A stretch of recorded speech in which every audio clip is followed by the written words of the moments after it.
Good day, everybody, and welcome to another edition of the Military and Foreign Affairs Network. I am your host, the voice of reason.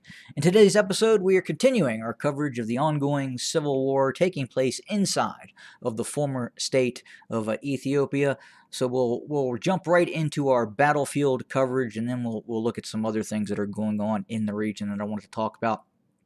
So first and foremost, as I talked about in prior episodes, we are continuing to see the Tigrayan Defense Forces continue to operate in Western Tigray. There is a report of a uptick in fighting across the Tekeze River between specifically Amhara regional militias and the Tigrayan Defense Forces. Also, we can report that there is still continued fighting between the army of the despotic regime of Eritrea and forces of the Tigrayan Defense Forces along its shared border with Eritrea. Again, there continues to be fighting to the southwest of Shiraro.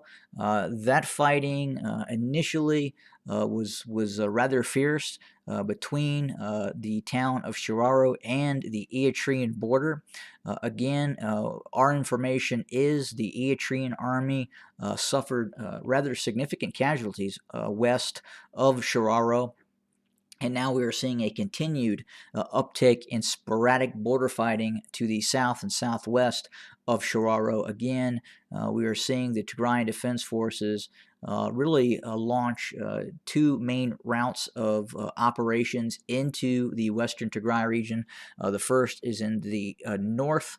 And that appears to be a operation that appears to be continuing to push in a westerly direction, ultimately at some point to possibly engage Humera, either to cut it off or assault it at some point. We believe at MFAN that they're looking to cut it off and make it rather unattractive for the Eritrean army to hold.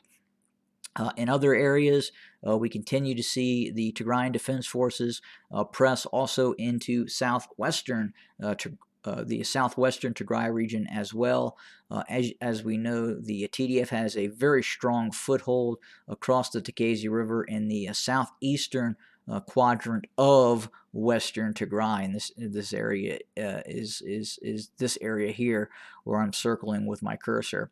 And again, we are continuing to see the operational command of the TDF continue to press west from there as well, quite possibly eventually looking to cut off the Amharan Western Tigray border from Amhara regional militias from proceeding into western Tigray. But we're also hearing about an uptick in fighting between Amhara regional militias and the TDF, specifically in the southeastern quadrant of western Tigray.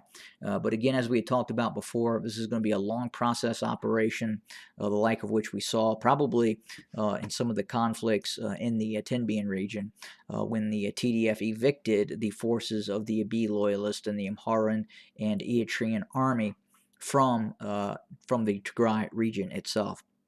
So again, some of those same operational methods that we saw take place in eastern Tigray, in the Tenbian region, we are now seeing that as well in western Tigray. Now, the challenging part of this operation eventually will be the flatlands around Humera. Again, the Eritrean army and Amhara regional forces are entrenched around Humera, and again, it's going to be very, very difficult for the light infantry forces of the TDF to move into those flat areas near Humera and actually assault Humera. But again, we're going to keep our eye on that and see how that operation eventually works itself out.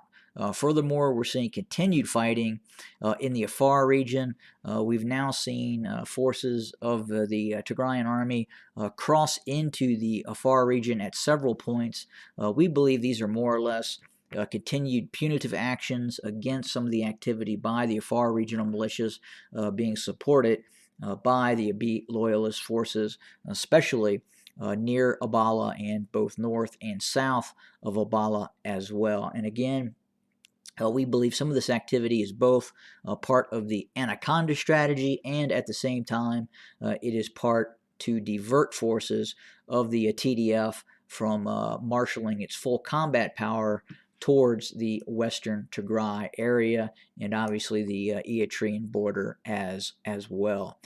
We've really seen a lull in the fighting that has taken place in the southeastern area of Tigray. Again, at one point that was a major combat zone in which we had observed the Tigrayan Defense Forces pressing very deeply into the Amhara region, seizing various locales, including Weldia, Desse, Kombolcha, and so forth.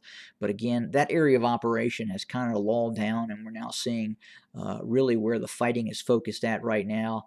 The lighter fighting is taking place near Abala, and the tit-for-tat attacks across border between the Afar region and the Tigray region. We're also seeing an operation to the north and northeast of Sokoto as the Tigrayan Defense Forces continue activity advancing towards Sokoto.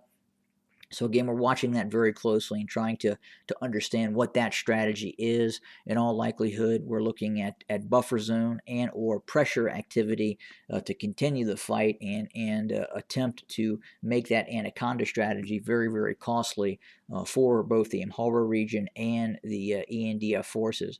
But again, as we talked about in previous videos, we're really seeing a lot of the federal forces, the ENDF and the federal police forces, the Abiy loyalist formations being utilized in the western Oromia region. Again, that is not being talked about as much as it probably should be. The fighting is very heavy, and the Oromo Liberation Army is very, very much active in western Oromia and continues to control vast amounts of territory and terrain in the western Oromia region as well. And we continue to hear reports and get reports and actually physically see reports of ongoing attacks on ENDF and federal security services bases and operational functionaries in the western Oromia region. So again, a very, very vicious and a high-intensity conflict is taking place in these areas. But again, because of the media blackout, it's very difficult to really get information, especially information that can be reported on to the rest of the world in terms of the activities going on in western Oromia. Again, we also know that fixed-wing aircraft and drones are being utilized against the Oromo Liberation Army and towns and villages in the Oromia region as well that have rebelled against the Prosperity Party and the Abiy loyalist formations. But again, we're watching what is happening right now very closely in terms of the activities in western Tigray. Again, that appears to be a major objective at this point for the TDF. Again, this is not a fast operation, but more of a slower operation designed to strangle many of the army units in western Tigray. At that same time, they are continuing to make it very costly for the Eritrean army as this border conflict continues to uptick. So again, it would not surprise me if we see further operations by the TDF against units of the Eritrean army to make it more and more costly for the Eritrean army to be present in western Tigray. But again, that is the news we have for today in terms of the battle reports that are taking place. I wanted to also talk about the Anaconda strategy, that it's in full effect. Again, the Anaconda strategy is part of the Abiy loyalist effort to strangle both the economy and the citizenry of the Tigray region by not allowing food, not allowing medicine into the country in an attempt to starve out the populace to make it turn on the Tigray regional leadership. Right now, it does not appear to be working in terms of having the population actually turn on the regional leadership. And again, we believe much of that is because of what happened when the ENDF and the Eritrean army initially invaded and occupied much of the Tigray region. There were some really horrendous activities that took place and those feelings have not gone away from the Tigray region in terms of the rape and pillaging that occurred by both the Eritrean army and the Abiy loyalist formations and the Amhara regional militia formations that were occupying the Tigray region. But again, the Anaconda strategy is in full effect, and we also believe that some of the activity in the Afar region is really part of that Anaconda strategy to articulate continued fighting, to not allow trucks from the United Nations and other aid agencies to proceed through the Afar region into the Tigray region. So again, that is in full effect and causing great harm to the citizens of the Tigray region. And again, it's not just a war against the military formations of the Tigrayan Defense Force, but actually against the citizens and the ordinary civilians that are trapped inside of the Tigray region who cannot get access to food, medicine, and even in many cases electricity, and even just basic communications to the rest of the world, to talk about what is actually happening or occurring. But again, that is the news. We are continuing to monitor. We will have more very, very soon. Again, watching the situation in Western Tigray and again along the border of Eritrea, as well as it would appear that fighting is starting to pick up along that shared border. That's the news for today. Have a good day, everybody.